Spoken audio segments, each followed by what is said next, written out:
Hello ಕರ್ನಾಟಕದ ಸ್ಪರ್ಧಾರ್ಥಿಗಳಿಗೆ ನಮಸ್ಕಾರಗಳು. ಈ ವಿಡಿಯೋದಲ್ಲಿ ನಾವು ಕರ್ನಾಟಕ PDO ಮತ್ತು ವಿಲೇಜ್ ಅಕೌಂಟೆಂಟ್ಗೆ ಸಂಬಂಧಪಟ್ಟಂತಹ ಮಾಡೆಲ್ ಕ್ವಶನ್ ಪೇಪರ್ನ ಡಿಸ್ಕಸ್ ಮಾಡೋಣ. ಇದು ನಮ್ಮ 32ನೇ ಮಾಡೆಲ್ ಕ್ವಶನ್ ಪೇಪರ್ ಆಗಿದೆ.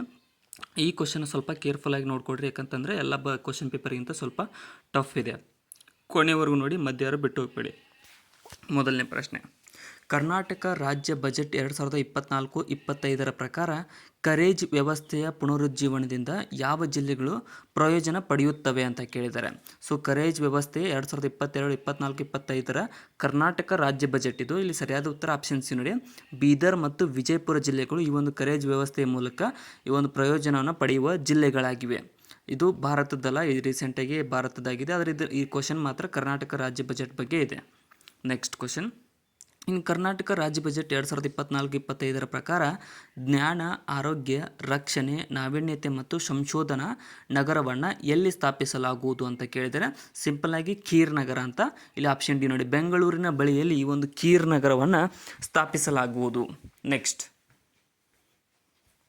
ಇನ್ನು 1565ರಲ್ಲಿ ತಾಳಿಕೋಟೆ ಯುದ್ಧದ ಬಗ್ಗೆ ಕೆಳಗಿನ ಯಾವ ಹೇಳಿಕೆಯು ಸರಿಯಾಗಿದೆ ಅಂತ ಕೇಳಿದ್ದಾರೆ. ಸೊ 1565ರಲ್ಲಿ ತಾಳಿಕೋಟೆ ರಕ್ಕಸಿಗೆ ತಂಗಡ ಯುದ್ಧ ನಡೀತು. ಅದರಲ್ಲಿ ಈ ಹೇಳಿಕೆಗಳಲ್ಲಿ ಸರಿಯಾದದ್ದು ಯಾವುದು ಅಂತಂದರೆ ಆಪ್ಷನ್ ಎ ಇಲ್ಲಿ ಸರಿಯಾಗಿದೆ. ಇದು ದಕ್ಕನ್ ಪ್ರದೇಶದಲ್ಲಿ ವಿಜಯನಗರ ಸಾಮ್ರಾಜ್ಯದ ಅಂತ್ಯವನ್ನು ಸೂಚಿಸುವ ಯುದ್ಧವಾಗಿದೆ ನೋಡಿ, 1565ರ ತಾಳಿಕೋಟೆ ಯುದ್ಧ. ಇನ್ನೂ ಯಾರು ಸಬ್ಸ್ಕ್ರೈಬ್ ಮಾಡಿಲ್ಲ ಅಂದರೆ ಸಬ್ಸ್ಕ್ರೈಬ್ ಮಾಡಿಕೊಟ್ರಿ ಮತ್ತು ಕೊನೆವರೆಗೂ ನೋಡಿ. ನೆಕ್ಸ್ಟ್, ಇನ್ನು ವಿಜಯನಗರ ಸಾಮ್ರಾಜ್ಯಕ್ಕೆ ಸಂಬಂಧಿಸಿದಂತೆ ಈ ಕೆಳಗಿನ ಹೇಳಿಕೆಗಳನ್ನು ಪರಿಗಣಿಸಿ ಮತ್ತು ಈ ನೀಡಿರುವ ಹೇಳಿಕೆಗಳಲ್ಲಿ ಯಾವುದು ಸರಿಯಾಗಿದೆ ಅಥವಾ ಯಾವುವು ಸರಿಯಾಗಿದೆ ಅನ್ನೋದನ್ನು ಗುರುತಿಸಿರಿ ಅಂತ ಕೇಳ್ತಾರೆ. ಸೊ ಇಲ್ಲಿ ಆಪ್ಷನ್ ಡಿ ನೋಡಿ, ಯಾವ ಹೇಳಿಕೆಯು ಸರಿಯಲ್ಲ. ಯಾಕಂತಂದರೆ ಆಪ್ಷನ್ಗಳನ್ನ ಓದ್ಕೊಡ್ರಿ. ಎ ಮತ್ತು ಬಿ ನೋಡಿ, ರಾಯಚೂರು ದೋಬ್ ವಿಜಯನಗರ ಅರಸರು ಮತ್ತು ಗಜಪತಿ ರಾಮರಾಜ್ಯದ ನಡುವಿನ ವಿವಾದವಾಗಿದೆ, ಅದು ಸುಳ್ಳು. ಯಾಕಂತಂದರೆ ರಾಯಚೂರು ದೋಬ್ ಬಗ್ಗೆ ವಿಜಯನಗರ ಅರಸರು ಮತ್ತು ದಕ್ಕನಿ ಸುಲ್ತಾನರ ನಡುವೆ ಯುದ್ಧ ನಡೀತು, ಅದರ ಸಲುವಾಗಿ. ಇನ್ನು ಅಳಿಯ ರಾಮರಾಯರಿಗೆ ಯವನ ರಾಜ್ಯ ಪ್ರತಿಷ್ಠಾಪನಾಚಾರ್ಯ ಎಂಬ ಬಿರುದು ಇದೆ ಅನ್ನೋದು ಅದು ಕೂಡ ಸುಳ್ಳು. ಅಳಿಯ ರಾಮರಾಯ ಆ ರೀತಿಯಾದ ಬಿರುದು ಅವನಿಗಿಲ್ಲ. ಯವನ ರಾಜ್ಯ ಪ್ರತಿಷ್ಠಾಪನಾಚಾರ್ಯ ಅಂತ ಕೃಷ್ಣದೇವರಾಯನಿಗೆ ಇತ್ತು. ಇನ್ನು ತತ್ವಶಾಸ್ತ್ರ ಮತ್ತು ಪ್ರತಿಪಾದಕರೊಂದಿಗೆ ಕೆಳಗಿನ ತತ್ವಶಾಸ್ತ್ರವನ್ನು ಹೊಂದಿಸಿರಿ ಅಂತ ಕೇಳಿದರೆ, ತತ್ವಶಾಸ್ತ್ರ ಮತ್ತು ತತ್ವಶಾಸ್ತ್ರದ ಪ್ರತಿಪಾದಕರು. ಇಲ್ಲಿ ದ್ವೈತ ಸಿದ್ಧಾಂತವನ್ನು ಯಾರು ಪ್ರತಿಪಾದಿಸಿದರು ಅಂತ ಅಂದರೆ ಮಧ್ವಾಚಾರ್ಯರು. ಇನ್ನು ದ್ವೈತಾದ್ವೈತ ಸಿದ್ಧಾಂತವನ್ನು ನಿಂಬರ್ಕಾಚಾರ್ಯರು ಮತ್ತು ಶಕ್ತಿ ವಿಶಿಷ್ಟಾದ್ವೈತ ಸಿದ್ಧಾಂತವನ್ನು ಬಸವಣ್ಣರವರು, ಅದ್ವೈತ ಸಿದ್ಧಾಂತವನ್ನು ಆದಿಶಂಕರಾಚಾರ್ಯರು. ಸೊ ಅದಕ್ಕೋಸ್ಕರ ಇಲ್ಲಿ ಆಪ್ಷನ್ ಡಿ ಸರಿಯಾದ ಉತ್ತರವಾಗುತ್ತದೆ. ಹೊಂದಿಸಿ ಬರೆದಾಗ ಸರಿಯಾದದ್ದು ಆಪ್ಷನ್ ಡಿ ಆಗುತ್ತೆ. ಇನ್ನು ಡಿಸ್ಕ್ರಿಪ್ಷನ್ ಒಳಗಡೆ ನಮ್ಮ ಚಾನಲ್ನ ಒಂದಿಷ್ಟು ಲಿಂಕ್ಗಳಿದೆ, ಅವುಗಳನ್ನು ಕೂಡ ಫಾಲೋ ಮಾಡಿಕೊಡ್ರಿ. ನೆಕ್ಸ್ಟ್, ಕೃಷ್ಣ ದೇವರಾಯನನ್ನು ವಿಜಯನಗರ ಸಾಮ್ರಾಜ್ಯದ ಶ್ರೇಷ್ಠ ಚಕ್ರವರ್ತಿ ಎಂದು ಪರಿಗಣಿಸಲಾಗಿದೆ. ಈ ಸಂದರ್ಭದಲ್ಲಿ ಈ ಕೆಳಗಿನ ಹೇಳಿಕೆಗಳನ್ನು ಪರಿಗಣಿಸಿ ಮತ್ತು ಮೇಲೆ ನೀಡಿರುವ ಹೇಳಿಕೆಗಳಲ್ಲಿ ಯಾವುದು ಸರಿಯಾಗಿದೆ ಅಂತ ಕೇಳಿದ್ದಾರೆ. ಸೊ ಕೃಷ್ಣರಾಜ ದೇವರಾಯನಿಗೆ ಸಂಬಂಧಪಟ್ಟಂತಹ ಹೇಳಿಕೆಗಳಲ್ಲಿ ಇಲ್ಲಿ ನೋಡಿ ಬಿ ಮಾತ್ರ ಸರಿಯಾಗಿದೆ. ಏನಂತಂದರೆ ಅವರು ಮೊಘಲ್ ರಾಜವಂಶದ ಸಂಸ್ಥಾಪಕ ಬಾಬರ್ನ ಸಮಕಾಲೀನವರಾಗಿದ್ದರು ಅನ್ನೋದು ಸರಿಯಾಗಿದೆ. ಯಾಕಂತಂದರೆ ಬಾಬರ್ ತನ್ನ ಬುಕ್ಕದಲ್ಲಿ ತುಜಕಿ ಬಾಬರ್ ಬುಕ್ಕದಲ್ಲಿ ಬರೆದಿದ್ದಾರೆ. ಯಾಕಂತಂದರೆ ದಕ್ಷಿಣದ ಕಡೆಗೆ ನಾನು ಹೋಗಲಿಲ್ಲ, ಯಾಕಂತಂದರೆ ಪ್ರಬಲವಾದ ವಿಜಯನಗರ ಸಾಮ್ರಾಜ್ಯದ ಅರಸನಾದ ಕೃಷ್ಣದೇವರಾಯ ಇದ್ದ ಕಾರಣ ಹೋಗಲಿಲ್ಲ ಅಂತ ಬರೆದುಕೊಂಡಿದ್ದೇನೆ. ಅದಕ್ಕೋಸ್ಕರ ಆಪ್ಷನ್ ಬಿ ಸರಿಯಾಗುತ್ತೆ. ಇನ್ನು ಆಪ್ಷನ್ ಎ ತಪ್ಪು ನೋಡಿ, ಅರವೀಡು ಅಲ್ಲ, ತುಳುವ ವಂಶಕ್ಕೆ ಸೇರಿದವರು. ಇನ್ನು ವಿಜಯನಗರ ಸಾಮ್ರಾಜ್ಯದೊಂದಿಗೆ ನಿರಂತರ ಯುದ್ಧಗಳಿಂದಾಗಿ ಬಹುಮನಿ ಸಾಮ್ರಾಜ್ಯವು ಅಂತಿಮವಾಗಿ 16ನೇ ಶತಮಾನದ ಆರಂಭದಲ್ಲಿ 5 ದಕ್ಕನ್ ಸುಲ್ತಾನರುಗಳಾಗಿ ವಿಭಜನೆಯಾಯಿತು. ಈ ಸಂದರ್ಭದಲ್ಲಿ ಈ ಕೆಳಗಿನ ಜೋಡಿಗಳನ್ನು ಪರಿಗಣಿಸಿ ಅಂತ ಕೇಳಿದರೆ, ಸೊ ದಕ್ಕನಿ 5 ಸುಲ್ತಾನರು ಯಾವ್ಯಾವ ಅಂತ ಅಂದರೆ ಆಪ್ಷನ್ ಎ ನೋಡಿ, ಏನಂತಂದರೆ ಎ ಅಹಮದ್ ನಗರದ ನಿಜಾಂ ಶಾಹಿಗಳು ಸರಿಯಾಗಿದೆ. ಇನ್ನು ಬಿಜಾಪುರದ ಆದಿಲ್ ಶಾಹಿಗಳು ಅದು ಕೂಡ ಸರಿ. ಗೋಲ್ಕೊಂಡದ ಕುತುಬ್ ಶಾಹಿಗಳು ಸರಿ. ಇನ್ನು ಬಿದರ್ನ ಬಿರಾದ್ ಶಾಹಿಗಳು ಅಂತ ಬರ್ತಿದ್ರು, ಇಮಾದ್ ಶಾಹಿಗಳು ನೋಡಿ. ಸೊ ಇಲ್ಲಿ ಅದಕ್ಕೋಸ್ಕರ ಡಿ ಮತ್ತು ಇದಲ್ಲಿ ಉಲ್ಟಾ ಪಲ್ಟಾ ಕೊಟ್ಟಿದ್ದಾರೆ, ಅದಕ್ಕೋಸ್ಕರ ಬ್ಯಾಡು ಸರಿಯಾಗಂಗಿಲ್ಲ. ಎ ಬಿ ಸಿ ಸರಿಯಾಗಿ ಹೊಂದಾಣಿಕೆ ಆಗಿವೆ. ನೆಕ್ಸ್ಟ್, ಈ ಕೆಳಗಿನವುಗಳ ಹೇಳಿಕೆಗಳನ್ನು ಪರಿಗಣಿಸಿ ಈ ಮೇಲೆ ನೀಡಿರುವ ಹೇಳಿಕೆಗಳಲ್ಲಿ ಯಾವುವು ಸರಿಯಾಗಿವೆ ಅಂತ ಕೇಳಿದ್ದಾರೆ. ಸೊ ಇವೆರಡು ಹೇಳಿಕೆ, ಮೊದಲನೇದು ಏನು ಹೇಳುತ್ತಂದರೆ ಶಿವಪುರವನ್ನು ಕರ್ನಾಟಕದ ಜಲಿಯನ್ ವಾಲಾಬಾಗ್ ಎಂದು ಕರೆಯಲಾಗುತ್ತದೆ ಅನ್ನುವುದು ತಪ್ಪು ನೋಡಿ. ಯಾಕಂತಂದರೆ ಕರ್ನಾಟಕದ ಜಲಿಯನ್ ವಾಲಾಬಾಗ್ ಅಂತ ಯಾವುದನ್ನು ಕರೀತಾರೆ, ವಿದುರಾಶತ್ವವನ್ನು ಕರೆಯಲಾಗುತ್ತದೆ. ಅಂಕೋಲವನ್ನು ಕರ್ನಾಟಕದ ಬಾಡೋಲಿ ಅಂತ ಕರೀತಾರೆ, ಅದು ಸರಿ. ಇನ್ನು ಭಾರತೀಯ ರಾಷ್ಟ್ರೀಯ ಕಾಂಗ್ರೆಸ್ಗೆ ಸಂಬಂಧಿಸಿದಂತೆ ಈ ಕೆಳಗಿನ ಹೇಳಿಕೆಗಳನ್ನು ಪರಿಗಣಿಸಿ. ಮೇಲೆ ನೀಡಿರುವ ಹೇಳಿಕೆಗಳಲ್ಲಿ ಯಾವುದು ಸರಿಯಾಗಿದೆ ಅನ್ನೋದನ್ನು ಗುರುತಿಸಿ. ಗಾಂಧೀಜಿರವರು ಭಾರತೀಯ ರಾಷ್ಟ್ರೀಯ ಕಾಂಗ್ರೆಸ್ನ ಅಧ್ಯಕ್ಷರಾದ ಏಕೈಕ ಅಧಿವೇಶನವೆಂದರೆ 1924ರಲ್ಲಿ ಬೆಳಗಾವಿಯಲ್ಲಿ ಏನು ನಡೀತಲ್ಲ ಅದು ಸರಿಯಾಗಿದೆ. ಯಾಕಂತಂದ್ರೆ ಅದರ ಅಧ್ಯಕ್ಷತೆಯನ್ನು ಗಾಂಧೀಜಿರವರು ವಹಿಸಿದ್ರು. ಇನ್ನು ಗಂಗಾಧರ ರಾವ್ ದೇಶಪಾಂಡೆ ಅವರನ್ನು ಕರ್ನಾಟಕದ ಗಾಂಧಿ ಎಂದು ಕರೆಯಲಾಗುತ್ತಿದ್ದು ಅದು ತಪ್ಪು ನೋಡಿ. ಯಾಕಂತಂದರೆ ಕರ್ನಾಟಕದ ಗಾಂಧಿ ಅಂತ ಹರ್ಡೇಕರ್ ಮಂಜಪ್ಪರ್ ಅವರನ್ನು ಕರೆಯಲಾಗುತ್ತಿದ್ದು, ಅದಕ್ಕೋಸ್ಕರ ಆಪ್ಷನ್ ಎ ಮಾತ್ರ ಸರಿ ಇಲ್ಲಿ. ಇನ್ನು ಕರ್ನಾಟಕದಲ್ಲಿ ಮೊದಲ ಬಾರಿಗೆ ಸ್ವತಂತ್ರವನ್ನು ಘೋಷಿಸಿದ ಗ್ರಾಮ ಯಾವುದು? ಕರ್ನಾಟಕದಲ್ಲಿ ಮೊದಲ ಬಾರಿಗೆ ಸ್ವತಂತ್ರವನ್ನು ಘೋಷಿಸಿಕೊಂಡಂತಹ ಗ್ರಾಮ ಯಾವುದು ಅಂತ ಅಂದರೆ ಆಪ್ಷನ್ ಡಿ ನೋಡಿ, ಈಸೂರು. ಶಿವಮೊಗ್ಗ ಜಿಲ್ಲೆಯ ಈಸೂರು. ಏಸೂರು ಕೊಟ್ಟರು ಈಸೂರು ಬಿಡುವೆವು ಅನ್ನುವಂತಹ ಘೋಷವಾಕ್ಯದೊಂದಿಗೆ ಅವರು ಸ್ವತಂತ್ರವನ್ನು ಘೋಷಿಸಿಕೊಂಡರು. ಇನ್ನು ಈ ಕೆಳಗಿನ ಹೇಳಿಕೆಗಳು ಯಾವ ವ್ಯಕ್ತಿಯ ಬಗ್ಗೆ ಉಲ್ಲೇಖಿಸುತ್ತವೆ ಅಂತ ಕೇಳಿದರೆ, ಸೊ ಇಲ್ಲಿ ಹೇಳಿಕೆಗಳನ್ನು ಸರಿಯಾಗಿ ಅಬ್ಸರ್ವ್ ಮಾಡಿ. ಅವನು ಜಗದ್ಗುರು ಬಾದ್ಶಾ ಎಂದು ಪ್ರಸಿದ್ಧಿಯಾಗಿದ್ದನು. ಮತ್ತು ಎರಡನೇದಾಗಿ ಅವನು ನವರಸಪುರ ಎಂಬ ಹೊಸ ರಾಜಧಾನಿಯನ್ನು ನಿರ್ಮಿಸಿದ್ದು ಅದರಲ್ಲಿ ಹೆಚ್ಚಿನ ಸಂಖ್ಯೆಯ ಸಂಗೀತಗಾರನ ನೆಲೆಸಲು ಆಹ್ವಾನಿಸಲಾಗಿತ್ತು. ಇಬ್ರಾಹಿಂ ರೋಜಾ ಅಂದರೆ ದಕ್ಷಿಣ ಭಾರತ ತಾಜ್ ಮಹಲ್ ಅಂತೇನು ಕರೀತಲ್ಲ, ಅವನ ಅವಧಿಯಲ್ಲಿ ನಿರ್ಮಾಣವಾಯಿತು. ಸೊ ಇಲ್ಲಿ 3 ಹೇಳಿಕೆಗಳನ್ನು ನೋಡ್ತಾ ಇದ್ದಂಗೆ ಈ ಹೇಳಿಕೆಗಳು ಯಾರಿಗೆ ಸಂಬಂಧಪಟ್ಟಿದ್ದವು ಅಂದರೆ ಆಪ್ಷನ್ ಸಿ, ಎರಡನೇ ಇಬ್ರಾಹಿಂ ಆದಿಲ್ ಶಾ ನೋಡಿ. ಎರಡನೇ ಇಬ್ರಾಹಿಂ ಆದಿಲ್ ಶಾಗೆ ಈ ರೀತಿಯಾದ ಹೇಳಿಕೆಗಳು ಸಂಬಂಧಪಟ್ಟಿವೆ. ಯಾಕಂತಂದರೆ ಜಗದ್ಗುರು ಬಾದ್ಶಾ ಅಂದ ತಕ್ಷಣ ಗೊತ್ತಾಗಬೇಕು ನಿಮಗೆ, ಇದು ಎರಡನೇ ಬೌದ್ಧರ ಆಲಿ ಶಾ. ಇನ್ನು ಭಾರತೀಯ ತತ್ವಶಾಸ್ತ್ರಕ್ಕೆ ಸಂಬಂಧಿಸಿದಂತೆ ಕೆಳಗಿನವುಗಳಲ್ಲಿ ಯಾವುದು ನಾಸ್ತಿಕ ಭೌತವಾದಿ ತಾತ್ವಿಕ ಶಾಲೆಯಾಗಿದೆ? ಸೊ ಇಲ್ಲಿ ಆಪ್ಷನ್ ಬಿ ನೋಡಿ, ಲೋಕಾಯತ ಅನ್ನುವಂತಹದ್ದು ಭಾರತೀಯ ತತ್ವಶಾಸ್ತ್ರಕ್ಕೆ ಸಂಬಂಧಿಸಿದಂತೆ ಒಂದು ನಾಸ್ತಿಕ ಭೌತವಾದಿ ತಾತ್ವಿಕ ಶಾಲೆಯಾಗಿದೆ. ನೆಕ್ಸ್ಟ್, ಈ ಕೆಳಗಿನ ಹೇಳಿಕೆಗಳನ್ನು ಪರಿಗಣಿಸಿ ಮೇಲೆ ನೀಡಿರುವ ಹೇಳಿಕೆಗಳಲ್ಲಿ ಯಾವುವು ಸರಿಯಾಗಿದೆಯೋ ಅನ್ನೋದು ಗುರುತಿಸಿರಿ ಅಂತ ಕೇಳಿದ್ದಾರೆ. ಮೊದಲನೇ ಹೇಳಿಕೆ ಏನು ಹೇಳುತ್ತೆ ನೋಡಿ, ಪೂರ್ವ ಕರಾವಳಿ ಬಯಲು ಪ್ರದೇಶ ಪಶ್ಚಿಮ ಕರಾವಳಿ ಬಯಲು ಪ್ರದೇಶಕ್ಕಿಂತ ವಿಶಾಲವಾಗಿದೆ. ಇದು ಸರಿಯಾಗಿದೆ. ಮತ್ತು ಅಂಡಮಾನ್ ಮತ್ತು ನಿಕೋಬಾರ್ ದ್ವೀಪಗಳು ಕೇಂದ್ರಾಡಳಿತ ಪ್ರದೇಶಗಳಲ್ಲಿ ಭಾರತದಲ್ಲಿ ಅತಿ ಉದ್ದದ ಕರಾವಳಿಯನ್ನು ಹೊಂದಿದೆ. ಅದು ಕೂಡ ಸರಿಯಾಗಿದೆ. ಇನ್ನು ಭಾರತದ ಪೂರ್ವ ಕರಾವಳಿಯು ಪಶ್ಚಿಮ ಕರಾವಳಿಗಿಂತ ಹೆಚ್ಚು ಮ್ಯಾಂಗ್ರೋವ್ ಪ್ರದೇಶವನ್ನು ಹೊಂದಿದೆ. ಅದು ಕೂಡ ಸರಿ ನೋಡಿ. ಪೂರ್ವ ಕರಾವಳಿ ಅತಿ ಹೆಚ್ಚು ಮ್ಯಾಂಗ್ರೋವ್ ಪ್ರದೇಶವನ್ನು ಹೊಂದಿದೆ. ನೀವು ನೋಡ್ಬೋದು ಸುಂದರ್ಬನ್ ಕಾಡುಗಳು ವೆಸ್ಟ್ ಬೆಂಗಾಲದಲ್ಲಿ ಬರ್ತಾವಲ್ಲ, ಅದೇ ರೀತಿಯಾಗಿ ಅಲ್ಲಿ ಮಣ್ಣು ಬಂದು ಸೇರ್ಕೊಳ್ಳೋ ಕಾರಣ ಮ್ಯಾಂಗ್ರೋವ್ ಅರಣ್ಯಗಳು ಜಾಸ್ತಿ ಬೆಳೆದಿದ್ದಾವೆ. ನೆಕ್ಸ್ಟ್, ಇನ್ನು ಭಾರತದ ಭೌಗೋಳಿಕ ರಚನೆಗಳಲ್ಲಿ ಈ ಕೆಳಗಿನವುಗಳಲ್ಲಿ ಯಾವುದು ಇತ್ತೀಚೆಗೆ ನಿರ್ಮಿತವಾಗಿದೆ? ಸೊ ಇತ್ತೀಚೆಗೆ ನಿರ್ಮಿತವಾದದ್ದು ಅಂದರೆ ಈ ಆಪ್ಷನ್ಗಳನ್ನು ನೋಡ್ತಾ ಇದ್ದರೆ ಭೌಗೋಳಿಕ ರಚನೆಯಲ್ಲಿ ಆಪ್ಷನ್ ಸಿ ನೋಡಿ, ಮೆಕ್ಕಲು ಬಯಲು ಪ್ರದೇಶಗಳ ರಚನೆಗಳು ಇತ್ತೀಚೆಗೆ ಆಗಿದ್ದಾವೆ. ಟೋಪೋಗ್ರಫಿ ಒಳಗಡೆ ಬರ್ತವೆ. ನೆಕ್ಸ್ಟ್, ಇನ್ನು ಕೆಳಗಿನ ಹೇಳಿಕೆಗಳನ್ನು ಪರಿಗಣಿಸಿ ಮೇಲೆ ನೀಡಿರುವ ಹೇಳಿಕೆಗಳಲ್ಲಿ ಯಾವುವು ಸರಿಯಾಗಿದೆ? ಇಲ್ಲಿ ಆಪ್ಷನ್ ನೋಡ್ತಾ ಇದ್ದರೆ ಆಪ್ಷನ್ ಬಿ ಸರಿಯಾಗುತ್ತೆ. ಏನಂತಂದರೆ ಒಂದನೇ ಆಪ್ಷನ್ ಎ ತಪ್ಪು. ಪಿಟ್ಟಿ ದ್ವೀಪ ಲಕ್ಷದ್ವೀಪಗಳಲ್ಲಿ ನೆಲೆಗೊಂಡಿರುವ ಜನವಸತಿ ಇಲ್ಲದ ಪಕ್ಷಿಧಾಮವಾಗಿತ್ತು ನೋಡಿ. ಪಿಟ್ಟಿ ದ್ವೀಪ ಅನ್ನುವಂಥದ್ದು ಜನವಸತಿ ಇಲ್ಲದ ಒಂದು ಪಕ್ಷಿಧಾಮ. ಇನ್ನು ತೆಂಗಾ ಲಕ್ಷದ್ವೀಪದಲ್ಲಿ ಕಂಡುಬರುವ ಪ್ರಮುಖ ಬೆಳೆಯಾಗಿದೆ. ತೆಂಗು ಲಕ್ಷದ್ವೀಪದಲ್ಲಿ ಕಂಡುಬರುವ ಪ್ರಮುಖ ಬೆಳೆ. ಅದು ಕೂಡ ಸರಿ. ಬಿ ಮತ್ತು ಸಿ ಸರಿ. ಎ ಏನು ಹೇಳ್ತಾನೆ, ಲಕ್ಷದ್ವೀಪ ಅಂಡಮಾನ್ ಮತ್ತು ನಿಕೋಬಾರ್ ದ್ವೀಪಗಳಿಗಿಂತ ಹೆಚ್ಚಿನ ಸಂಖ್ಯೆಯ ದ್ವೀಪಗಳನ್ನು ಹೊಂದಿದೆ. ಅದು ತಪ್ಪು ನೋಡಿ, ಎ ತಪ್ಪು. ನೆಕ್ಸ್ಟ್, ಈ ಮೇಲಿನ ಕೆಳಗಿನ ಹೇಳಿಕೆಗಳನ್ನು ಪರಿಗಣಿಸಿ ಮತ್ತು ಮೇಲಿರುವ ಹೇಳಿಕೆಗಳಲ್ಲಿ ಯಾವುದು ಸರಿ ಅನ್ನೋದನ್ನು ಗುರುತಿಸಿರಿ ಅಂತ ಕೇಳಿದರೆ, ಮೊದಲನೇದಾಗಿ ಮಾಲ್ಡಾ ಕಣಿವೆಯು ರಾಜ್ಮಹಲ್ ಬೆಟ್ಟಗಳಿಂದ ಗಾರೋ ಬೆಟ್ಟಗಳನ್ನು ಪ್ರತ್ಯೇಕಿಸುತ್ತದೆ ಅನ್ನೋದು ಏನಂತಂದರೆ ಸರಿಯಾಗಿದೆ. ಮತ್ತು ನರ್ಮದಾ ಮತ್ತು ಸೋನ್ ನದಿಗಳು ಅಮರಕಂಟಕ್ನಲ್ಲಿ ಉಗಮವಾಗುತ್ತವೆ. ಅದು ಕೂಡ ಸರಿ ನೋಡಿ. ಎ ಬಿ ಅನ್ನುವಂಥ 2 ಹೇಳಿಕೆಗಳು ಇಲ್ಲಿ ಸರಿಯಾಗಿವೆ. ನೆಕ್ಸ್ಟ್, ಇನ್ನು ಕೆಳಗಿನ ಹೇಳಿಕೆಗಳನ್ನು ಪರಿಗಣಿಸಿ. ಮೊದಲನೇ ಹೇಳಿಕೆ ಏನು ಹೇಳುತ್ತೆ, ಆನೆಮುಡಿಯು ಪಶ್ಚಿಮ ಘಟ್ಟಗಳಲ್ಲಿನ ಅತಿ ಎತ್ತರದ ಶಿಖರವಾಗಿದೆ. ಸೊ ಇದು ತಪ್ಪು ನೋಡಿ. ಆನೆಮುಡಿ ಪಶ್ಚಿಮ ಘಟ್ಟಗಳಲ್ಲಿನ ಅತಿ ಎತ್ತರವಾದ ಶಿಖರವಲ್ಲ. ಇನ್ನು ಧೂಪ್ಗಢ ಮೈಕಲ್ ಶ್ರೇಣಿಯ ಅತ್ಯುನ್ನತ ಶಿಖರವಾಗಿದೆ. ಇದು ಸರಿ. ಧೂಪ್ಗಢವು ಮೈಕಲ್ ಶ್ರೇಣಿಯಲ್ಲಿ ಅತ್ಯುನ್ನತ ಶಿಖರವಾಗಿದೆ. ಇನ್ನು ಪಶ್ಚಿಮ ಘಟ್ಟಗಳು ಅವುಗಳ ಉತ್ತರ ದಿಕ್ಕಿನಲ್ಲಿ ಎತ್ತರವಾಗಿವೆ. ಇದು ಕೂಡ ಸರಿ. ಉತ್ತರ ದಿಕ್ಕಿನಲ್ಲಿ ಪಶ್ಚಿಮ ಘಟ್ಟಗಳು ಹೆಚ್ಚು ಎತ್ತರದಲ್ಲಿ ಸ್ಥಾಪಿತವಾಗಿವೆ. ನೆಕ್ಸ್ಟ್, ಇನ್ನು ಈ ಕೆಳಗಿನವುಗಳಲ್ಲಿ ಯಾವುದು ಕರ್ನಾಟಕದಲ್ಲಿ ಪಶ್ಚಿಮಕ್ಕೆ ಹರಿಯುವ ನದಿಗಳಾಗಿವೆ? ಪಶ್ಚಿಮಕ್ಕೆ ಹರಿಯುವ ನದಿಗಳು ಕರೆಕ್ಟಾಗಿ ನೋಡಿಕೊಡ್ರಿ, ಪೂರ್ವಕ್ಕಲ್ಲ ಪಶ್ಚಿಮಕ್ಕೆ. ಇಲ್ಲಿ ನೇತ್ರಾವತಿ ನದಿ ನೋಡಿ. ನೇತ್ರಾವತಿ ನದಿ ಎಲ್ಲಿಗೆ ಹರಿಯುತ್ತೆ? ಪಶ್ಚಿಮಕ್ಕೆ ಹರಿಯುತ್ತೆ. ಇನ್ನು ಸೀತಾ ನದಿ ಎಲ್ಲಿಗೆ ಹರಿಯುತ್ತೆ? ಅದು ಕೂಡ ಪಶ್ಚಿಮಕ್ಕೆ ಹರಿಯುತ್ತೆ. ಕೃಷ್ಣಾ ನದಿ ಪೂರ್ವಕ್ಕೆ ಹರಿಯುತ್ತೆ, ಅದಕ್ಕೋಸ್ಕರ ಅದು ಬರಲ್ಲ. ಅಘನಾಶಿನಿ ನದಿ ಅದು ಕೂಡ ಪಶ್ಚಿಮಕ್ಕೆ ಹರಿಯುವ ನದಿಯಾಗಿದೆ.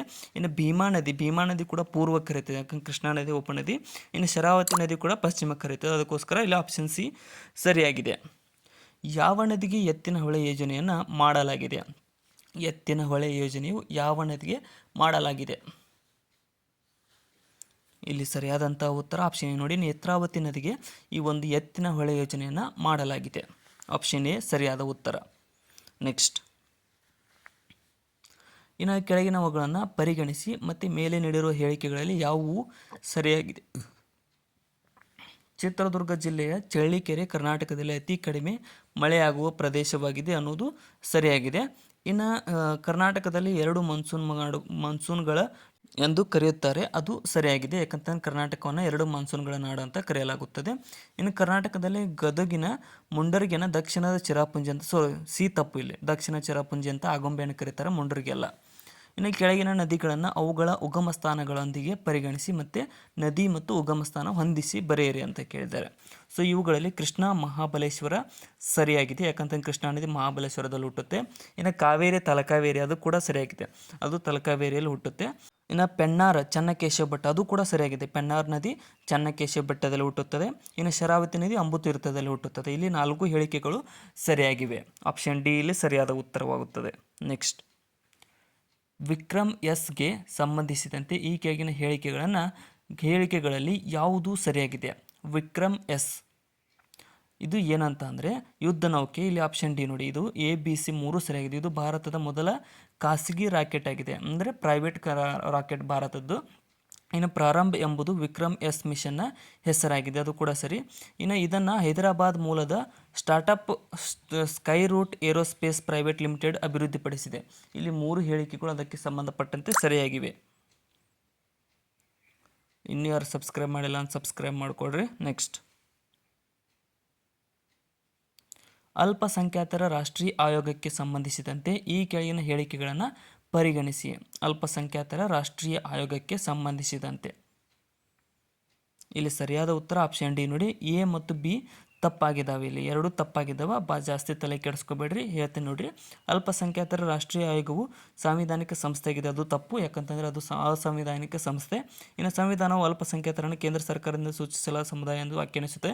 ಅಲ್ಪಸಂಖ್ಯಾತರನ್ನು ಕೇಂದ್ರ ಸರ್ಕಾರದಿಂದ ಯಾವ ನಗರವು ನೀರಿನ ಮೆಟ್ರೋ ಹೊಂದಿರುವ ಭಾರತದ ಮೊದಲ ನಗರ ಎಂದು ಪರಿಗಣಿಸಲ್ಪಟ್ಟಿದೆ ಅಂತ ಕೇಳಿದ್ದಾರೆ. ಸೊ ನೀರಿನಲ್ಲಿ ಮೆಟ್ರೋ ಹೊಂದಿರುವ ಭಾರತದ ಮೊದಲ ನಗರ ಯಾವುದು ಅಂದರೆ ಆಪ್ಷನ್ ಬಿ ಕೊಚ್ಚಿ ನೋಡಿ. ಕೊಚ್ಚಿಯು ನೀರಿನ ಮೆಟ್ರೋ ಹೊಂದಿರುವ ಭಾರತದ ಮೊದಲ ನಗರವಾಗಿದೆ. ನೆಕ್ಸ್ಟ್, ಇನ್ನು ತೋಂಟದಾರ್ಯ ಮಠದ ಶ್ರೀ ಸಿದ್ಧಲಿಂಗ ಸ್ವಾಮಿಗಳ ಜಯಂತಿಯನ್ನು ಕರ್ನಾಟಕದ ರಾಜ್ಯಾದ್ಯಂತ ಏನೆಂದು ಆಚರಿಸಲಾಗುತ್ತದೆ ಅಂತ ಕೇಳಿದ್ದಾರೆ ನೋಡಿ. ಸೊ ಇಲ್ಲಿ ಆಪ್ಷನ್ ಏನು ನೋಡಿ, ಏಕೀಕರಣ ದಿನ ಅಂತ ಆಚರಿಸಲಾಗುತ್ತದೆ. ತೋಂಟದಾರ್ಯ ಮಠದ ಶ್ರೀ ಸಿದ್ಧಲಿಂಗ ಸ್ವಾಮಿಗಳ ಜಯಂತಿಯನ್ನು ಏಕೀಕರಣ ದಿವಸ ಅಂತ ಆಚರಿಸಲಾಗುತ್ತದೆ. ಇನ್ನು ನ್ಯಾಯಮಿತ್ರರಿಗೆ ಸಂಬಂಧಿಸಿದಂತೆ ಈ ಕೆಳಗಿನ ಹೇಳಿಕೆಗಳನ್ನು ಪರಿಗಣಿಸಿ ಅಂತ ಕೇಳಿದ್ದಾರೆ.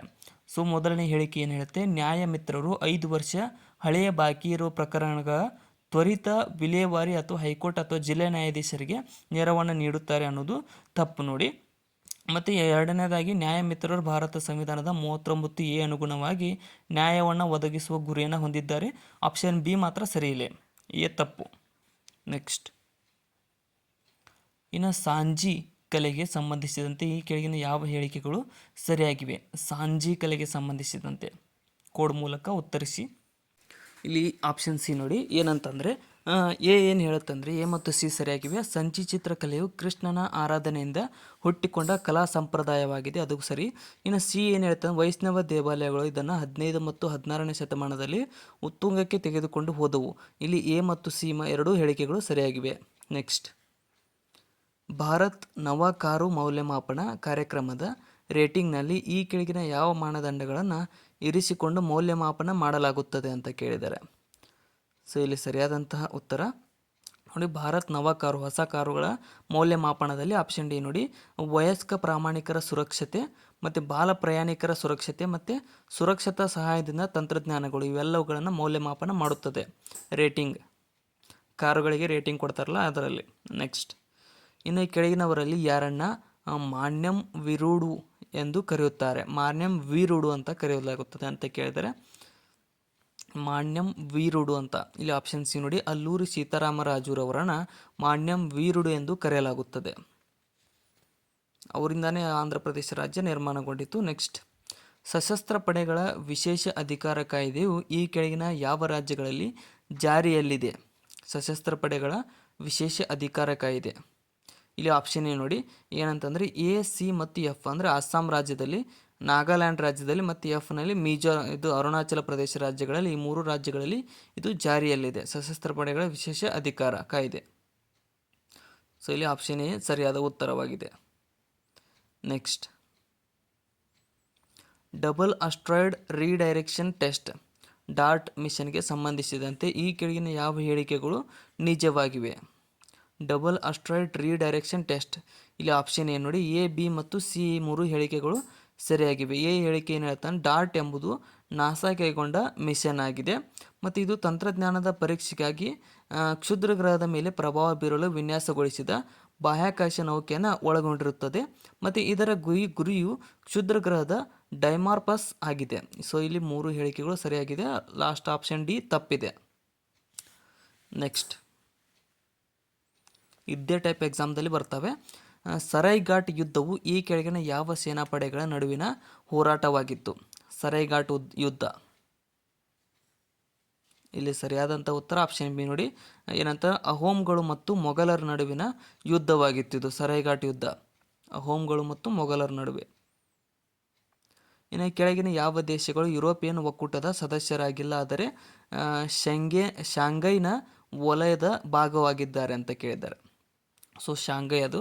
ಇಲ್ಲಿ ಆಪ್ಷನ್ ಡಿ ನೋಡಿ, ನಾರ್ವೆ, ಸ್ವಿಟ್ಜರ್ಲೆಂಡ್ ಮತ್ತು ಲಿಚೆನ್ಟೈನ್ ಇವು ಏನು ದೇಶಗಳು ಶಾಂಘೈನ ಭಾಗವಾಗಿವೆ ಆದರೆ ಯುರೋಪಿಯನ್ ಒಕ್ಕೂಟದ ಭಾಗವಾಗಿಲ್ಲ. ಸ್ಟ್ಯಾಂಡ್ ಅಪ್ ಇಂಡಿಯಾ ಯೋಜನೆಗೆ ಸಂಬಂಧಿಸಿದಂತೆ ಈ ಕೆಳಗಿನ ಯಾವ ಹೇಳಿಕೆಗಳು ಸರಿಯಾಗಿವೆ? ಸ್ಟ್ಯಾಂಡ್ ಅಪ್ ಇಂಡಿಯಾ ಯೋಜನೆ. ಇಲ್ಲಿ ಸರಿಯಾದ ಉತ್ತರ ಆಪ್ಷನ್ ಎ ಆಗುತ್ತೆ ನೋಡಿ, ಅಂದರೆ ಎ ಮತ್ತು ಬಿ ಸರಿಯಾಗಿವೆ. ಸ್ಟ್ಯಾಂಡ್ ಅಪ್ ಇಂಡಿಯಾ ಯೋಜನೆಯು 10 ಲಕ್ಷದಿಂದ 1 ಕೋಟಿಯವರೆಗಿನ ಬ್ಯಾಂಕ್ ಸಾಲಗಳನ್ನು ನೀಡುವ ಯೋಜನೆಯಾಗಿದೆ. ಇನ್ನು ಪ್ರತಿ ಬ್ಯಾಂಕ್ ಶಾಖೆಯಲ್ಲಿ ಕನಿಷ್ಠ ಒಬ್ಬ ಪರಿಶಿಷ್ಟ ಜಾತಿ ಅಥವಾ ಪರಿಶಿಷ್ಟ ಪಂಗಡ, ಕನಿಷ್ಠ ಒಬ್ಬ ಮಹಿಳೆ ಸಾಲಗಳನ್ನು ಒದಗಿಸಲಾಗುತ್ತದೆ. ಎ ಮತ್ತು ಬಿ ಇಲ್ಲಿ ಸರಿಯಾಗಿವೆ. SC ST ದವರಿಗೆ ಸಾಲವನ್ನು ಒದಗಿಸಲಾಗುತ್ತದೆ. Stand up India. ನೆಕ್ಸ್ಟ್, ಇನ್ನು ಕಾಶಿ ತಮಿಳು ಸಂಗಮ್ ಬಗ್ಗೆ ಈ ಕೆಳಗಿನ ಹೇಳಿಕೆಗಳನ್ನು ಪರಿಗಣಿಸಿ, ಇವುಗಳಲ್ಲಿ ಯಾವುದು ಸರಿಯಾಗಿದೆ ಅನ್ನೋದನ್ನು ಗುರುತಿಸಿರಿ. ಇಲ್ಲಿ ಸರಿಯಾದದ್ದು ಆಪ್ಷನ್ ಸಿ ನೋಡಿ, 2 ಸರಿಯಾಗಿವೆ. ಇಲ್ಲಿ ಏನು ಹೇಳುತ್ತಂದರೆ, ಕಾಶಿ ತಮಿಳು ಸಂಗಮನ ಉದ್ದೇಶವು ತಮಿಳುನಾಡು ಮತ್ತು ಕಾಶಿ ನಡುವಿನ ಹಳೆಯ ಸಂಬಂಧಗಳ ಪುನರ್ಸ್ಥಾಪನೆ ಮತ್ತು ಮರುಶೋಧನೆಯಾಗಿದೆ. ಇನ್ನು IIT ಮದ್ರಾಸ್ ಮತ್ತು ಬನಾರಸ್ ಹಿಂದೂ ವಿಶ್ವವಿದ್ಯಾನಿಲಯವು ಕಾರ್ಯಕ್ರಮದ 2 ಅನುಷ್ಠಾನ ಸಂಸ್ಥೆಗಳಾಗಿವೆ. 2 ಹೇಳಿಕೆಗಳು ಇಲ್ಲಿ ಸರಿ. ಇನ್ನು ಅಂಬೇಡ್ಕರ್ ವಸತಿ ಯೋಜನೆಗೆ ಸಂಬಂಧಿಸಿದಂತೆ ಈ ಕೆಳಗಿನ ಹೇಳಿಕೆಗಳಲ್ಲಿ ಯಾವುವು ಸರಿಯಾಗಿವೆ? ಅಂಬೇಡ್ಕರ್ ವಸತಿ ಯೋಜನೆ. ಇಲ್ಲಿ ಸರಿಯಾದ ಉತ್ತರ ಆಪ್ಷನ್ ಡಿ ನೋಡಿ, ಈ ಯೋಜನೆಯು ಕರ್ನಾಟಕದ ಗ್ರಾಮೀಣ ಮತ್ತು ನಗರ ಪ್ರದೇಶಗಳೆರಡರಲ್ಲೂ ಜಾರಿಯಲ್ಲಿದೆ. ಇನ್ನು ಇದು ಪರಿಶಿಷ್ಟ ಮತ್ತು ಪರಿಶಿಷ್ಟ ಪಂಗಡಗಳ ಮನೆಯಿಲ್ಲದ ಕುಟುಂಬಗಳಿಗೆ ವಸತಿ ಸೌಲಭ್ಯಗಳನ್ನು ಒದಗಿಸುವ ಗುರಿಯನ್ನು ಹೊಂದಿದೆ. ಈ ಯೋಜನೆಯಡಿಯಲ್ಲಿ ಕರ್ನಾಟಕ ಸರ್ಕಾರವು ಗ್ರಾಮೀಣ ಮತ್ತು ನಗರ ಪ್ರದೇಶಗಳಲ್ಲಿ ಕ್ರಮವಾಗಿ 1.75 ಲಕ್ಷ ಮತ್ತು 2 ಲಕ್ಷಗಳನ್ನು ಸಹಾಯಧನವಾಗಿ ನೀಡುತ್ತಿದೆ. ಸೊ ಇಲ್ಲಿ 3 ಹೇಳಿಕೆಗಳು ಸರಿಯಾಗಿವೆ. ನೆಕ್ಸ್ಟ್, ಭಾರತೀಯ ಸಂವಿಧಾನಕ್ಕೆ ಸಂಬಂಧಿಸಿದಂತೆ ಈ ಕೆಳಗಿನ ಯಾವ ವರದಿಯನ್ನು ರಾಷ್ಟ್ರಪತಿಯವರು ಭಾರತದ ಸಂಸತ್ತಿನಲ್ಲಿ ಇರಿಸಬೇಕು? ಇಲ್ಲಿ ಸರಿಯಾದ ಉತ್ತರ ಆಪ್ಷನ್ ಸಿ ನೋಡಿ, ಈ ಭಾಷಾ ಅಲ್ಪಸಂಖ್ಯಾತರ ವಿಶೇಷ ಅಧಿಕಾರಗಳ ವರದಿ ಮತ್ತು ಕೇಂದ್ರ ಲೋಕಸೇವಾ ಆಯೋಗದ ವಾರ್ಷಿಕ ವರದಿ ಮತ್ತು ಕೇಂದ್ರ ಜಾಗೃತಿ ಆಯೋಗದ ವಾರ್ಷಿಕ ವರದಿ, ಈ 3 ವರದಿಗಳನ್ನು ರಾಷ್ಟ್ರಪತಿಯವರು ಭಾರತ ಸಂಸತ್ತಿನಲ್ಲಿ ಇರಿಸಬೇಕಾಗುತ್ತದೆ. ಆಪ್ಷನ್ ಸಿ ಸರಿಯಾದ ಉತ್ತರವಾಗಿದೆ. ಕೊನೆವರೆಗೂ ನೋಡಿ, ಮಧ್ಯೆ ಯಾರು ಬಿಟ್ಟು ಹೋಗಬೇಡಿ. ಕ್ವಶನ್ಸ್ ತುಂಬ ಇಂಪಾರ್ಟೆಂಟ್ ಆಗಿರ್ತವೆ. ನೆಕ್ಸ್ಟ್ ಕ್ವಶನ್, ಇನ್ನು ಅಂತಾರಾಜ್ಯ ಮಂಡಳಿಗೆ ಸಂಬಂಧಿಸಿದ ಈ ಕೆಳಗಿನ ಹೇಳಿಕೆಗಳನ್ನು ಪರಿಗಣಿಸಿ, ಮೇಲೆ ನೀಡಿರುವ ಹೇಳಿಕೆಗಳಲ್ಲಿ ಯಾವುವು ಸರಿಯಾಗಿವೆ? ಅಂತಾರಾಜ್ಯ ಮಂಡಳಿ. ಇಲ್ಲಿ ಆಪ್ಷನ್ ಬಿ ಸರಿಯಾಗುತ್ತೆ. ಏನಂತಂದರೆ, ಕೇಂದ್ರ ರಾಜ್ಯ ಸಂಬಂಧಗಳ ಮೇಲಿನ ಸರ್ಕಾರಿ ಆಯೋಗವು ಭಾರತದ ಸಂವಿಧಾನದ 263ನೇ ವಿಧಿಯ ಅಡಿಯಲ್ಲಿ ಶಾಶ್ವತ ಅಂತಾರಾಜ್ಯ ಮಂಡಳಿಯ ಸ್ಥಾಪನೆಗೆ ಶಿಫಾರಸನ್ನು ನೀಡಿತ್ತು. ಇದು ಸರಿಯಾಗಿದೆ, ಆಪ್ಷನ್ ಬಿ ಇಲ್ಲಿ. ನೆಕ್ಸ್ಟ್, ಇನ್ನು ಭಾರತದ ಅಟಾರ್ನಿ ಜನರಲ್ ಬಗ್ಗೆ ಈ ಕೆಳಗಿನ ಹೇಳಿಕೆಗಳನ್ನು ಪರಿಗಣಿಸಿ. ಅಟಾರ್ನಿ ಜನರಲ್ ಭಾರತದ್ದು. ಇಲ್ಲಿ ಸರಿಯಾದಂಥ ಉತ್ತರ ಆಪ್ಷನ್ ಬಿ ಆಗುತ್ತೆ ನೋಡಿ. ಏನಂತ ಅಂದರೆ ಸಂಸತ್ತಿನ ಉಭಯ ಸದನಗಳ ಕಲಾಪಗಳಲ್ಲಿ ಮಾತನಾಡುವ ಮತ್ತು ಭಾಗವಹಿಸುವ ಹಕ್ಕು ಅವರಿಗೆ ಇರುತ್ತದೆ, ಅಟಾರ್ನಿ ಜನರಲ್ರಿಗೆ. ಮತ್ತು ಇನ್ನೊಂದು ಏನು ಹೇಳುತ್ತಂದರೆ ಆಪ್ಷನ್ ಸಿ, ತನ್ನ ಕರ್ತವ್ಯ ನಿರ್ವಹಣೆಗಾಗಿ ಇವರು ಭಾರತದಾದ್ಯಂತ ಯಾವುದೇ ನ್ಯಾಯಾಲಯದಲ್ಲಿ ಹಾಜರಾಗಬಹುದಾಗಿದೆ. ಎ ಮತ್ತು ಸಿ ಸರಿಯಾಗಿವೆ.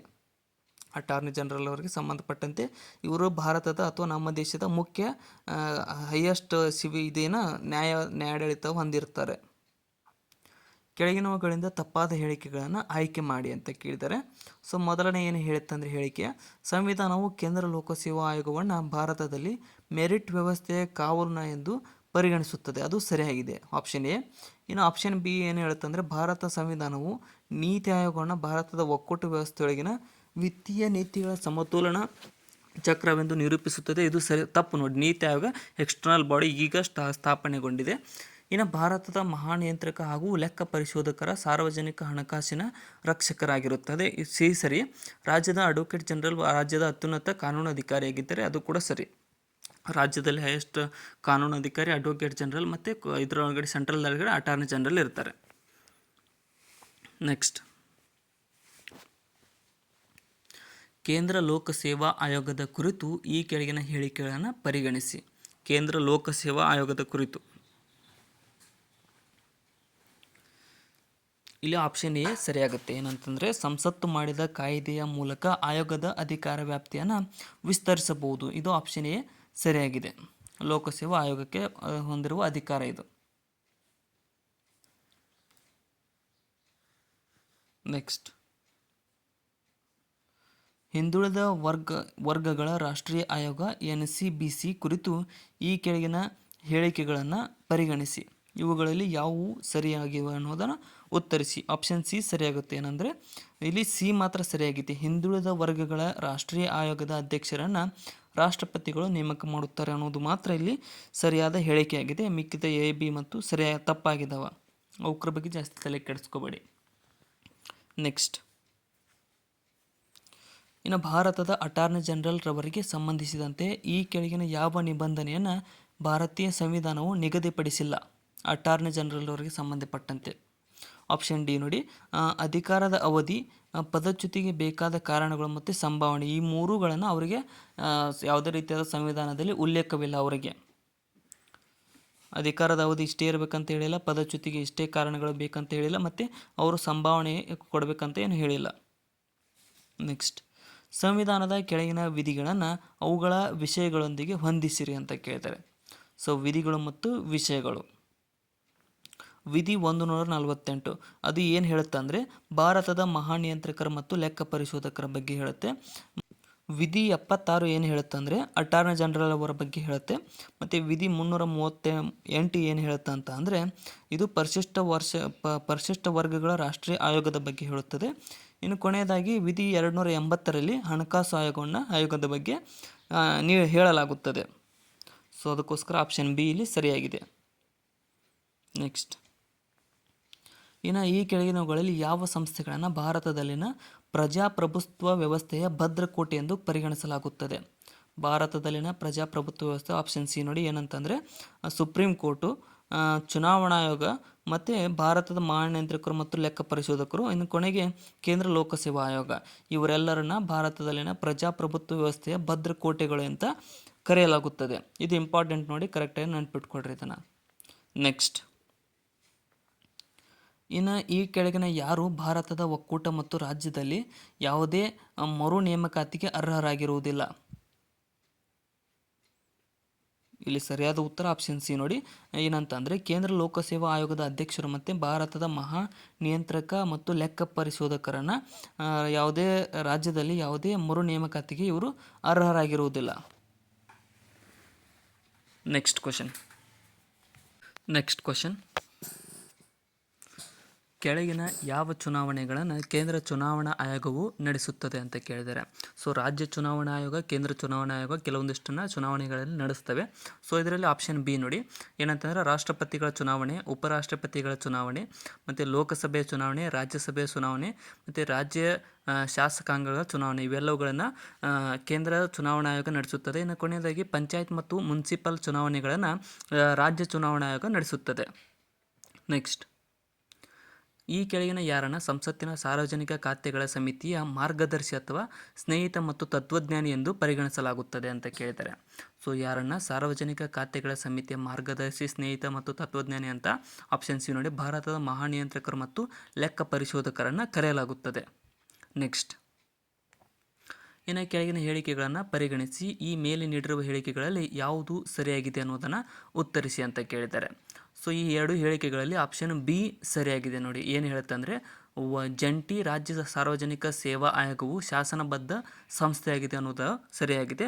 ಇನ್ನು ಎ ರಾಜ್ಯ ಲೋಕಸೇವಾ ಆಯೋಗದ ಅಧ್ಯಕ್ಷರು ಮತ್ತು ಸದಸ್ಯರನ್ನು ರಾಜ್ಯದ ರಾಜ್ಯಪಾಲರು ನೇಮಕ ಮಾಡುತ್ತಾರೆ ಅನ್ನೋದು ತಪ್ಪು ನೋಡಿ. ರಾಜ್ಯ ಲೋಕಸೇವಾ ಆಯೋಗದ ಸದಸ್ಯರನ್ನು ರಾಷ್ಟ್ರಪತಿಯವರು ನೇಮಕ ಮಾಡುತ್ತಾರೆ. ಆಪ್ಷನ್ ಎ ಇಲ್ಲಿ ತಪ್ಪು. ನೆಕ್ಸ್ಟ್, ಇನ್ನು ಕೈಗಾರಿಕಾ ಉತ್ಪಾದನೆಯ ಸೂಚ್ಯಂಕದ ಬಗ್ಗೆ ಈ ಕೆಳಗಿನ ಹೇಳಿಕೆಗಳನ್ನು ಪರಿಗಣಿಸಿ ಮೇಲೆ ನೀಡಿರುವ ಹೇಳಿಕೆಗಳಲ್ಲಿ ಯಾವುದು ಸರಿಯಾಗಿದೆ. ಕೈಗಾರಿಕಾ ಉತ್ಪಾದನಾ ಸೂಚ್ಯಂಕ ಇಲ್ಲಿ ಆಪ್ಷನ್ ಸಿ ನೋಡಿ. ಇದನ್ನು ರಾಷ್ಟ್ರೀಯ ಅಂಕಿಅಂಶ ಕಚೇರಿ ಪ್ರತಿ ಮಾಸದಲ್ಲಿ ಸಂಕಲಿಸಿ ಪ್ರಕಟಿಸುತ್ತದೆ. ಇನ್ನು ಸಿ ಏನು ಹೇಳುತ್ತಂದರೆ 8 ಪ್ರಮುಖ ವಲಯಗಳ ಕೈಗಾರಿಕೆಗಳು ಕೈಗಾರಿಕಾ ಉತ್ಪಾದನೆ ಸೂಚ್ಯಂಕದಲ್ಲಿ ಒಳಗೊಂಡಿರುವ ವಸ್ತುಗಳ ಒಟ್ಟು ತೂಕದ 40% ಒಳಗೊಂಡಿರುತ್ತವೆ. ಎ ಮತ್ತು ಸಿ ಇಲ್ಲಿ ಸರಿಯಾದ ಹೇಳಿಕೆಗಳಾಗಿವೆ. ನೆಕ್ಸ್ಟ್ ಕ್ವಶನ್,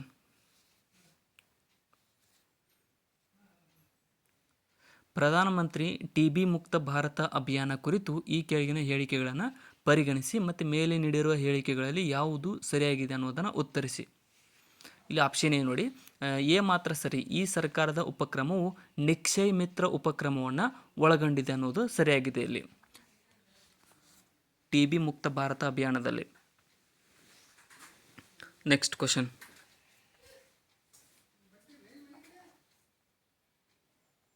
ಸೈಬರ್ ಸುರಕ್ಷಿತ ಭಾರತದಲ್ಲಿ ಸಂಬಂಧಿಸಿದಂತೆ ಈ ಕೆಳಗಿನ ಹೇಳಿಕೆಗಳನ್ನು ಪರಿಗಣಿಸಿ.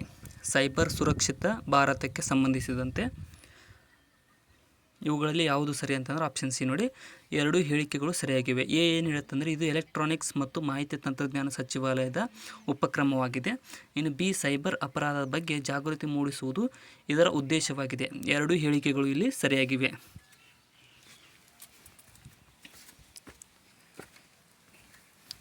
ನೆಕ್ಸ್ಟ್, ಇನ್ನೂ ಯಾರು ಸಬ್ಸ್ಕ್ರೈಬ್ ಮಾಡಿಲ್ಲ ಅಂದರೆ ಸಬ್ಸ್ಕ್ರೈಬ್ ಮಾಡಿಕೊಡ್ರಿ. ಮಹಾತ್ಮ ಗಾಂಧಿ ರಾಷ್ಟ್ರೀಯ ಗ್ರಾಮೀಣ ಉದ್ಯೋಗ ಖಾತರಿ ಯೋಜನೆ MGNREGA ಕುರಿತು ಈ ಕೆಳಗಿನ ಹೇಳಿಕೆಗಳನ್ನು ಪರಿಗಣಿಸಿ ನೀಡಿರುವ ಹೇಳಿಕೆಗಳಲ್ಲಿ ಯಾವುದು ಸರಿಯಾಗಿದೆ ಅನ್ನೋದನ್ನು ಗುರುತಿಸಿರಿ ಅಂತ ಕೇಳಿದ್ದಾರೆ. ಸೊ ಇಲ್ಲಿ ಆಪ್ಷನ್ ಬಿ ನೋಡಿ. ಏನಂತಂದರೆ ಬಿ ಮತ್ತು ಸಿ ಸರಿಯಾಗಿವೆ. ಕೌಶಲ್ಯರಹಿತ ಕೆಲಸಕ್ಕಾಗಿ ಪ್ರತಿ ಕುಟುಂಬಕ್ಕೆ ವರ್ಷಕ್ಕೆ 100 ದಿನಗಳ ಕೂಲಿ ಉದ್ಯೋಗವನ್ನು ಖಾತರಿಪಡಿಸುವ ಪ್ರಾಥಮಿಕ ಉದ್ದೇಶದಿಂದ ಈ ಯೋಜನೆಯನ್ನು ಜಾರಿಗೊಳಿಸಲಾಗಿದೆ ಮತ್ತು ಇದು ಕೆಲಸವನ್ನು ಪಡೆಯುವ ಕಾನೂನುಬದ್ಧ ಹಕ್ಕನ್ನು ನಾಗರಿಕರಿಗೆ ಒದಗಿಸುತ್ತದೆ. ಬಿ ಮತ್ತು ಸಿ ಸರಿಯಾಗಿವೆ. MGNREGA ಬಗ್ಗೆ. ನೆಕ್ಸ್ಟ್, ಇನ್ನು ಈ ಕೆಳಗಿನ ಹೇಳಿಕೆಗಳನ್ನು ಪರಿಗಣಿಸಿ ಮತ್ತು ಮೇಲಿರುವ ಯಾವುದನ್ನು ಭಾರತದಲ್ಲಿ ಆರ್ಥಿಕ ಒಳಗೊಳ್ಳುವಿಕೆಯನ್ನು ಸಾಧಿಸಲು ತೆಗೆದುಕೊಂಡಂಥ ಕ್ರಮಗಳೆಂದು ಪರಿಗಣಿಸಬಹುದು ಅಂತ ಕೇಳಿದ್ದಾರೆ. ಸೊ ಇಲ್ಲಿ ಆಪ್ಷನ್ ಡಿ ನೋಡಿ. ಬ್ಯಾಂಕುಗಳ ರಾಷ್ಟ್ರೀಕರಣ, ಪ್ರಾದೇಶಿಕ ಗ್ರಾಮೀಣ ಬ್ಯಾಂಕುಗಳು ಮತ್ತು ಪ್ರಧಾನಮಂತ್ರಿ ಜನ್ ಧನ್ ಯೋಜನೆ ಇವೆಲ್ಲಗಳು ಆರ್ಥಿಕ ಒಳಗೊಳ್ಳುವಿಕೆಗಾಗಿ ಸಾಧಿಸಲು ತೆಗೆದುಕೊಂಡಂಥ ಕ್ರಮಗಳಾಗಿವೆ. ಆಪ್ಷನ್ ಡಿ ಇಲ್ಲಿ ಸರಿಯಾದ ಉತ್ತರ. ನೆಕ್ಸ್ಟ್, ಇನ್ನು ಮಾನವ ಅಭಿವೃದ್ಧಿ ಸೂಚ್ಯಂಕ ಹ್ಯೂಮನ್ ಡೆವಲಪ್ಮೆಂಟ್ ಇಂಡೆಕ್ಸ್ ಲೆಕ್ಕಾಚಾರದಲ್ಲಿ ಈ ಕೆಳಗಿನ ಯಾವ ನಿಯತಕಾಲಿಕಗಳನ್ನು ಸೇರಿಸಲಾಗಿದೆ ಅಂತ ಕೇಳಿದ್ದಾರೆ. ಇಲ್ಲಿ ಆಪ್ಷನ್ ಡಿ ನೋಡಿ. ಏನಂತ ಅಂದರೆ ಉತ್ತಮ ಗುಣಮಟ್ಟದ ಜೀವನ ಮತ್ತು ಶಿಕ್ಷಣದ ಮಟ್ಟ ಮತ್ತು ಜೀವಿತಾವಧಿ ಈ ಮೂರುಗಳನ್ನು ಹ್ಯೂಮನ್ ಡೆವಲಪ್ಮೆಂಟ್ ಇಂಡೆಕ್ಸ್ನಲ್ಲಿ ಸೇರಿಸಲಾಗಿದೆ, ಲೆಕ್ಕಾಚಾರದಲ್ಲಿ ಸೇರಿಸಲಾಗಿದೆ. ಇವಕ್ಕರ ಮೇಲೆ ಅಳತೆ ಮಾಡ್ತಾರೆ ಹ್ಯೂಮನ್ ಡೆವಲಪ್ಮೆಂಟ್ ಇಂಡೆಕ್ಸ್ ಎಷ್ಟಿದೆ ಅನ್ನೋದನ್ನು. ನೆಕ್ಸ್ಟ್, ಇನ್ನು ನಿರಪೇಕ್ಷ ಅಬ್ಸಲ್ಯೂಟ್ ಬಡತನದ ಬಗ್ಗೆ ಈ ಕೆಳಗಿನ ಯಾವ ಹೇಳಿಕೆಗಳು ಸರಿಯಾಗಿವೆ. ಅಬ್ಸಲ್ಯೂಟ್ ಬಡತನದ ಬಗ್ಗೆ, ನಿರಪೇಕ್ಷ ಬಡತನ. ಇಲ್ಲಿ ಆಪ್ಷನ್ ಸಿ ನೋಡಿ. ಏನಂತಂದರೆ ಎರಡು ಹೇಳಿಕೆಗಳು ಸರಿಯಾಗಿವೆ. ಜನರ ಆದಾಯವು ಮೂಲಭೂತ ಜೀವನ ಮಟ್ಟವನ್ನು ನಿರ್ವಹಿಸಲು ಅಗತ್ಯವಾದ ಮಟ್ಟಕ್ಕಿಂತ ಕಡಿಮೆ ಇರುವ ಸ್ಥಿತಿಯಾಗಿದೆ ಮತ್ತು ನಿರಪೇಕ್ಷ ಬಡತನವು ವಿವಿಧ ದೇಶಗಳ ನಡುವೆ ಮತ್ತು ಕಾಲಾನಂತರದಲ್ಲಿ ಬಡತನದ ಮಟ್ಟದ ಬಗ್ಗೆ ಹೋಲಿಕೆಯನ್ನು ಮಾಡಲು ಸಾಧ್ಯವಾಗಿಸುತ್ತದೆ. ಎ ಮತ್ತು ಬಿ ಸರಿಯಾದ ಹೇಳಿಕೆಗಳಾಗಿವೆ. ಅಬ್ಸಲ್ಯೂಟ್ ಬಡತನದ ಬಗ್ಗೆ, ಅಬ್ಸಲ್ಯೂಟ್ ಪವರ್ಟಿ ಅಂತ ಇಂಗ್ಲೀಷಾಗಿ ಕರಿತೀವಲ್ಲ, ಎಕನಾಮಿಕ್ಸ್ಗೆ ಸಂಬಂಧಪಟ್ಟಂತಹ ಪ್ರಶ್ನೆ ಇದು. ನೆಕ್ಸ್ಟ್, ಇನ್ನು ಗಿನಿ ಗುಣಾಂಕದ ಕುರಿತು ಈ ಕೆಳಗಿನ ಯಾವ ಹೇಳಿಕೆಗಳು ಸರಿಯಾಗಿವೆ? ಗಿನಿ ಗುಣಾಂಕದ ಕುರಿತು ಇಲ್ಲಿ ಸರಿಯಾದದ್ದು ಆಪ್ಷನ್ ಎ ನೋಡಿ, ಎ ಮಾತ್ರ ಸರಿಯಾಗಿದೆ. ಇದು ಜನಸಂಖ್ಯೆಯಾದ್ಯಂತ ಆದಾಯದ ವಿತರಣೆಯ ಅಳತೆಯಾಗಿದ್ದು ಗಿನಿ ಗುಣಾಂಕವು 0 ಮತ್ತು 1 ನಡುವಿನ ಸಂಖ್ಯೆಯನ್ನು ಒಳಗೊಂಡಿದೆ. ಎ ಸರಿಯಾಗಿದೆ ಇಲ್ಲಿ. Next question. ಇನ್ನು ಅಲಗ್ ಸಮಿತಿಯ ಪ್ರಕಾರ ಗ್ರಾಮೀಣ ಮತ್ತು ನಗರ ಪ್ರದೇಶಗಳಲ್ಲಿ ದಿನಕ್ಕೆ ಅಂದಾಜು ಕನಿಷ್ಠ ಸರಾಸರಿ ಕ್ಯಾಲೋರಿ ಸೇವನೆ ಎಷ್ಟು? ಗ್ರಾಮೀಣ ಪ್ರದೇಶದಲ್ಲಿ ಕನ್ಸ್ಯೂಮ್ ಆಗ್ತಕ್ಕಂಥ ಕ್ಯಾಲೋರಿ ಪ್ರಮಾಣ. ಇಲ್ಲಿ ಆಪ್ಷನ್ ನೋಡಿ, 2400ರಿಂದ 2100ರವರೆಗೆ ಕ್ಯಾಲೋರಿ ಈ ಗ್ರಾಮೀಣ ಮತ್ತು ನಗರ ಪ್ರದೇಶದಲ್ಲಿ ಹೋಗುತ್ತದೆ. ಇನ್ನು ಸೇನ್ ಸೂಚ್ಯಂಕವು ಈ ಕೆಳಗಿನ ಯಾವುದಕ್ಕೆ ಸಂಬಂಧಿಸಿದೆ? ಸೇನ್ ಸೂಚ್ಯಂಕ ಸಂಬಂಧಿಸಿರುವುದು ಸರಿಯಾದ ಉತ್ತರ ಆಪ್ಷನ್ ಬಿ ನೋಡಿ, ಬಡತನಕ್ಕೆ ಈ ಒಂದು ಸೇನ್ ಸೂಚ್ಯಂಕವು ಸಂಬಂಧಪಟ್ಟಿದೆ. ಬಡತನಕ್ಕೆ. ಕೆಳಗಿನ ಯಾವ ರೀತಿಯ ನಿರುದ್ಯೋಗವು ಭಾರತದ ಕೃಷಿ ಕ್ಷೇತ್ರದಲ್ಲಿ ಕಂಡುಬರುತ್ತದೆ? ಭಾರತದ ಕೃಷಿ ಕ್ಷೇತ್ರದಲ್ಲಿ ಕಂಡುಬರುವ ನಿರುದ್ಯೋಗ ಯಾವುದು? ಇಲ್ಲಿ ಸರಿಯಾದ ಉತ್ತರ ಆಪ್ಷನ್ ಸಿ ನೋಡಿ, ಋತುಕಾಲಿಕ ನಿರುದ್ಯೋಗ ಮತ್ತು ಮರೆಮಾಚಿದ ನಿರುದ್ಯೋಗ ಇವೆರಡೂಗಳು ಭಾರತದ ಕೃಷಿ ಕ್ಷೇತ್ರದಲ್ಲಿ ಕಂಡುಬರುತ್ತವೆ. ಋತುಕಾಲಿಕ ಅಂದರೆ ಸೀಸನ್ ಬಂದಾಗ ಅಷ್ಟೇ ಕೆಲಸ ಇರೋದು, ಉಳ್ಕಿ ಟೈಮ್ದಾಗ ಕೆಲಸ ಇಲ್ಲದೇ ಇರೋದು. ಇನ್ನು ಮರೆಮಾಚಿದಂದರೆ ಬೇಕಾಗಿರೋದಕ್ಕಿಂತ ಹೆಚ್ಚಿಗೆ ಜನ ಕೆಲಸ ಮಾಡೋದು. ಇನ್ನು ಕೆಳಗಿನ ಯಾವ ಹೇಳಿಕೆಯು ಲೋ ರೇಂಜ್ ರೇಖೆ ಪದವನ್ನು ವ್ಯಾಖ್ಯಾನಿಸುತ್ತದೆ? ಲೋ ರೇಂಜ್ ರೇಖೆ ಪದ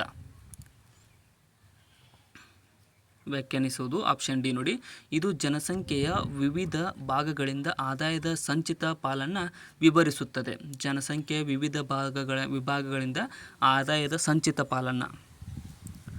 ಲೋ ರೇಂಜ್ ರೇಖೆ. ನೆಕ್ಸ್ಟ್.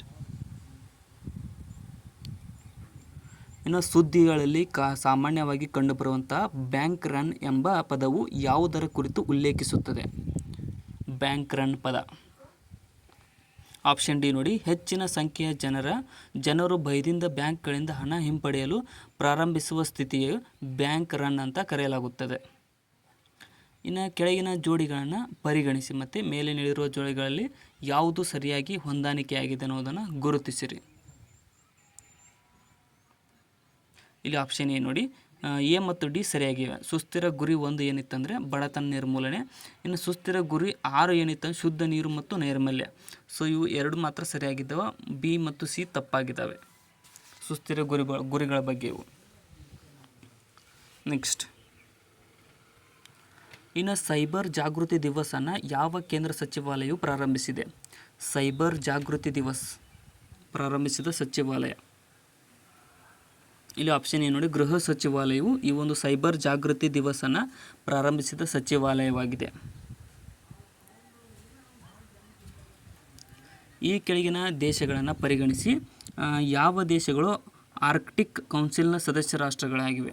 ಆರ್ಕ್ಟಿಕ್ ಕೌನ್ಸಿಲ್ನ ಸದಸ್ಯ ರಾಷ್ಟ್ರಗಳು. ಇಲ್ಲಿ ಆಪ್ಷನ್ ಡಿ ನೋಡಿ, ಡೆನ್ಮಾರ್ಕ್, ರಷ್ಯಾ ಮತ್ತು ಯುನೈಟೆಡ್ ಸ್ಟೇಟ್ಸ್ ಆಫ್ ಅಮೇರಿಕಾ ಈ 3 ದೇಶಗಳು ಆರ್ಕ್ಟಿಕ್ ದೇಶದ ಕೌನ್ಸಿಲ್ನ ಸದಸ್ಯ ರಾಷ್ಟ್ರಗಳು. ಆರ್ಕ್ಟಿಕ್ ಕೌನ್ಸಿಲ್ನ ಸದಸ್ಯ ರಾಷ್ಟ್ರಗಳು. ನೆಕ್ಸ್ಟ್. ಇನ್ನು ನವ ಉದಾರೀಕರಣ ಸಿದ್ಧಾಂತವು ಲಿಬರಲೈಜೇಷನ್ ಯಾವ ಅಂಶವನ್ನು ಆಧರಿಸಿದೆ? ಲಿಬರಲೈಜೇಷನ್ ಅನ್ನುವಂಥ ಸಿದ್ಧಾಂತ. ಇಲ್ಲಿ ಆಪ್ಷನ್ ಡಿ ನೋಡಿ, ಇದು ಅಭಿವೃದ್ಧಿಯಲ್ಲಿ ಸರ್ಕಾರದ ಪಾತ್ರವನ್ನು ಸೀಮಿತಗೊಳಿಸಿ ಮುಕ್ತ ಬಂಡವಾಳ ಮಾರುಕಟ್ಟೆಯನ್ನು ಅಭಿವೃದ್ಧಿಯ ಚಾಲಕ ಎಂದು ಪರಿಗಣಿಸುತ್ತದೆ ಮತ್ತು ಇದು ಅನುಕೂಲಕರ ಪರಿಸ್ಥಿತಿಗಳ ಸೃಷ್ಟಿಗೆ ಮಾತ್ರ ಸೀಮಿತವಾದ ಸರ್ಕಾರದ ಪಾತ್ರವನ್ನು ಪರಿಗಣಿಸುತ್ತದೆ. ಇದನ್ನು ವಾಷಿಂಗ್ಟನ್ ಒಮ್ಮತ ಎಂದು ಕರೆಯಲಾಗುತ್ತದೆ ಮತ್ತು ಇದರ ಪ್ರತಿಪಾದಕ ಜಾನ್ ವಿಲಿಯಮ್ಸನ್ ಆಗಿದ್ದಾರೆ. 3 ಹೇಳಿಕೆಗಳು ಇಲ್ಲಿ ಸರಿಯಾಗಿವೆ.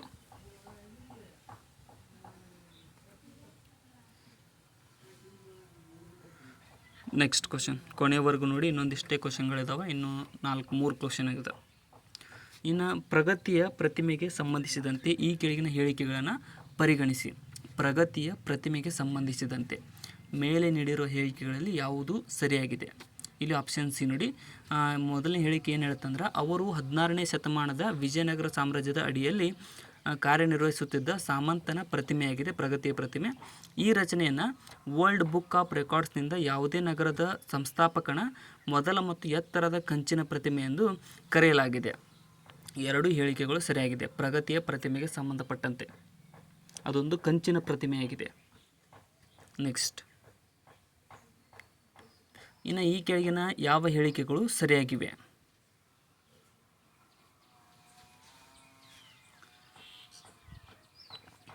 ಇಲ್ಲಿ ಸರಿಯಾದಂಥ ಉತ್ತರ ಆಪ್ಷನ್ ಎ ನೋಡಿ. ಏನಂತ ಅಂದರೆ ಲೈಂಗಿಕ ಅಪರಾಧಗಳಿಂದ ಮಕ್ಕಳ ರಕ್ಷಣೆ ಕಾಯ್ದೆ 2012ರಲ್ಲಿ ಬಂತಲ್ಲ, ಪೋಕ್ಸೋ ಕಾಯ್ದೆ ಲೈಂಗಿಕ ಅಪರಾಧದ ಸಂತ್ರಸ್ತನ ಗುರುತನ್ನು ಬಹಿರಂಗಪಡಿಸುವುದನ್ನು ನಿಷೇಧಿಸುತ್ತದೆ. ಆಪ್ಷನ್ ಎ ಇಲ್ಲಿ ಸರಿಯಾದದ್ದು.